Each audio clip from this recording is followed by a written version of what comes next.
I'm Stuart Thompson, editor of Digital TV Europe. I'm here with Gilles Domartini, who's CEO and co-founder of Cleeng.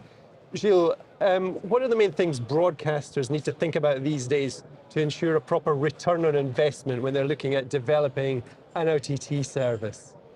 I think this year is very much a transition year for the industry. I think we are all waking up from the COVID period that has been an opulent period. There was a lot of cash available. The industry has been investing massively into modernizing, acquiring content, recruiting a lot of staff. And now the situation is a bit more difficult. People have more time. Consumers, they can choose how they want to spend their time. And therefore, all broadcasters are looking at RoI optimization. From an RoI optimization, there's a number of factors which are very important. First one is igniting the ARPU, the average revenue per user. And there's different ways of doing this. You can increase this ARPU by offering some premium packages, which is a very good way to optimize a little bit, the experience that these consumers may have, and they are looking for this kind of more VIP packages in some form. The second thing is also to reduce churn. I think churn has become very critical if you want to get to a positive ROI. If you have a 10% churn on your platform, within a year you have been losing everybody, and it's very costly to reacquire.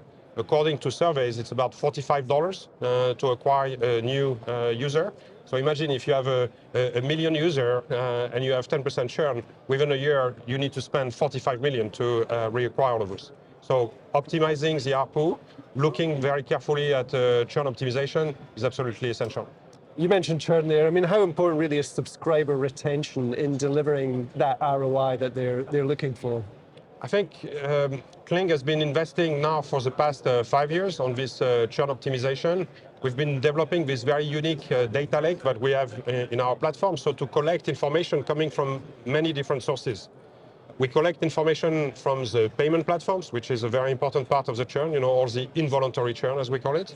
We collect information from the customer care activities to see also how people interacted with the customer service teams. And we, of course, collect information about how do you use, what do you consume, what did you pay for, which channel you've been using, let's say, to subscribe to this service.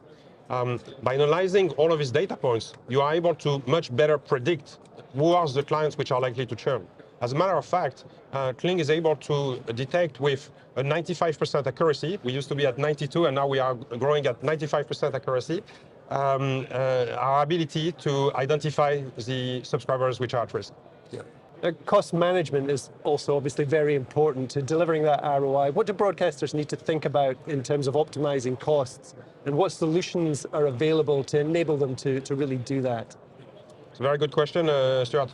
From what we've analyzed, and we worked with Omdia to perform a research with 100 key decision makers of the industry this year.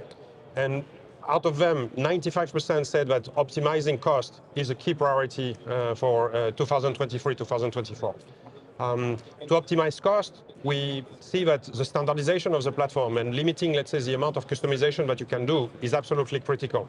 So working with a multi-tenant platform like Cleeng is offering is essential, because then suddenly all the documentation is available online. It's very easy to onboard and to test different functionalities.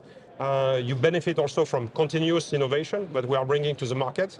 And all in all, you reduce the amount of custom developments that you are doing. You are able to innovate faster, which is exactly what you need to optimize this cost. Yeah. Now, another word we hear a lot about is scalability and the importance of scalability. What do we really mean by scalability in this context, and how can it be achieved? I think scalability is also an essential factor of any SVOD platform. There are plenty of examples of platforms who have been suffering outages at critical moments of their journey.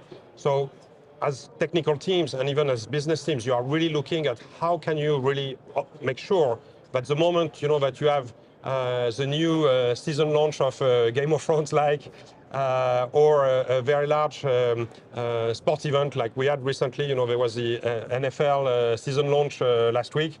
All the team was behind our screens, monitoring. You really want to make sure that everything goes very smooth, and luckily it went. So you need to think at scalability as a critical success factor for your platform, working with vendors who also have been testing this environment multiple times with multiple clients. And that's also one of the benefits of the multi-tenant environment, is that we don't need to try to optimize and maintain 10 different services. We just have one critical service. So all of our attention is on that one critical service, and that's what we see as a best-in-class practice. But finally, are there some case studies you can cite of how you can develop an OTT service that delivers that crucial return and works well? One very important to us that I can mention is this NFL case study. We just started our second season with them, and it's been really interesting journey for the past 18 months, more or less, what we've achieved together. We signed with them in April 2022, and we actually launched the platform in June, so it was really like 3 months to be able to migrate all of our historical users and deploy on this new environment. The first season is a lot about optimization. There's a lot of things that you don't know yet, how to work with the various teams, how to align the data. I think alignment of data was very important to make sure we are all using the same jargon. How do you calculate ARPU? How do you calculate churn? How do you calculate MR was very important. How also do you optimize your strategy across channels? Of course, Apple and Google are very important channels for acquisition. That being said, the web is a very efficient channel. So we've been optimizing all of this work for the first year. And now as a second year, the NFL, from what we've seen, have increased massively their revenue at the start of the second season, largely driven by an increase of the average order value. They've been better packaging the different offerings that they have.